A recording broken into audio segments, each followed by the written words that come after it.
Hi friends, this is Shivaram Yadav and welcome to నోజ్వుడ్ cinema talkies. Friends, ఈ వీడియోలో మీకు నేను మంజుమేల్ బాయ్స్ మూవీ యొక్క రివ్యూ చెప్తానండి. ఈ మూవీ యొక్క లెంగ్త్ వచ్చేసి సుమారుగా 2 hours 15 minutes అనమాట. తెలుగులో మైత్రి మూవీ మేకర్స్ ప్రొడ్యూస్ చేశారనమాట. డైరెక్టర్ వచ్చేసి చిదంబరం అండి. ఓవరాల్గా మూవీ బాగుందంటే మాత్రం నాకైతే చాలా బాగా నచ్చిందండి. ఎవరైతే సర్వైవల్ థ్రిల్లర్స్ని ఇష్టపడతారో వాళ్ళకి ఈ మూవీ ఖచ్చితంగా నచ్చుద్దండి. స్టోరీ పరంగా చూస్తే చెప్పుకోవడానికి ఏం లేదు. కొంతమంది ఫ్రెండ్స్ గుణా కేవ్స్ దగ్గరికి వెళ్తారు. అక్కడ వాళ్ళ ఫ్రెండ్ ఒక గోతులో పడిపోతారు అన్నమాట. దగ్గర దగ్గర ఒక 1000 feet ఉన్నటువంటి గోతులో పడిపోతాడు. అతన్ని రప్పించుకోవడానికి వాళ్ళ ఫ్రెండ్స్ ఎలా ట్రై చేశారన్నది మూవీ స్టోరీ అనమాట. మామూలుగా చూసుకుంటే సబ్జెక్ట్ చాలా చిన్నదేనండి. కాకపోతే దాన్ని 2 గంటల 15 నిమిషాల పాటు ఆడియన్స్కి ఇంట్రెస్ట్ కలిగేలాగా స్క్రీన్ ప్లే పరంగా ఎంతో హార్డ్ వర్క్ చేస్తేనే కానీ అండి ఆ సబ్జెక్ట్ కనెక్ట్ అవ్వదు అనమాట. ఈ విషయంలో మాత్రం డైరెక్టర్ చిదంబరం గారిని మనం ఖచ్చితంగా అభినందించి తీరాల్సిందేనమాట.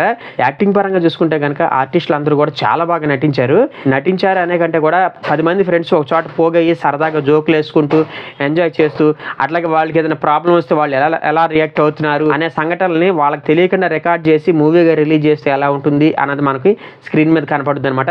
ఓవరాల్గా చూసుకుంటే అందరూ కూడా చాలా బాగా నటించారు. అందులోని ఆర్టిస్టులు కూడా అవి తెలిసిన మొహాలు కాదండి. మొత్తంగా చూసుకుంటే ఆర్టిస్టుల నుంచి అంత మంచి పెర్ఫార్మెన్స్ రాబట్టుకున్నటువంటి డైరెక్టర్ చిదంబరం గారిని కూడా మనం ప్రత్యేకంగా అభినందించి తీరాల్సిందేనండి. ఇక టెక్నికల్ డిపార్ట్మెంట్ విషయానికి వస్తే సుశీల్ శ్యామ్ గారు అందించినటువంటి బీజిఎం ఎక్స్ట్రాడినరీగా ఉందండి. ఆ సన్నివేశాలకు తగ్గట్టుగా నిజంగా అవి మన కాళ్ళ ముందే జరుగుతున్నాయేమో, అరే వీడు చావకూడదు బతకాలి అనే ఇంట్రెస్ట్ కలిగించేలాగా ఉంటుందన్నమాట ఆ బ్యాక్గ్రౌండ్ మ్యూజిక్. నాకైతే ఈ లోయలో పడ్డాడు ఇక బతకడు పోతాడేమో అని అనుకున్నానండి. అంతలా ఇంట్రెస్ట్ కలిగించినాయి అంటే మాత్రం అందుకు 3 కారణాలండి. 1 screen play magic, 2 BGM, 3 cinematography అని చెప్పాలన్నమాట.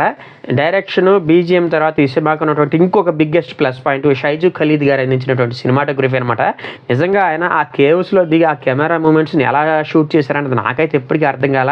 ఓవరాల్ గా సినిమాటోగ్రఫీ మాత్రం అదిరిపోయిందని చెప్పాలండి. నేనైతే ఆశ్చర్యపోయానండి. ఎందుకంటే ఆ సన్నివేశాలన్నీ కూడా ఒరిజినల్ గుణా కేవ్స్ లోనే షూట్ చేశారండి. ఎక్కడ కూడా గ్రీన్ మ్యాట్ తో వర్క్ చేసినట్టు ఉండదు అనమాట.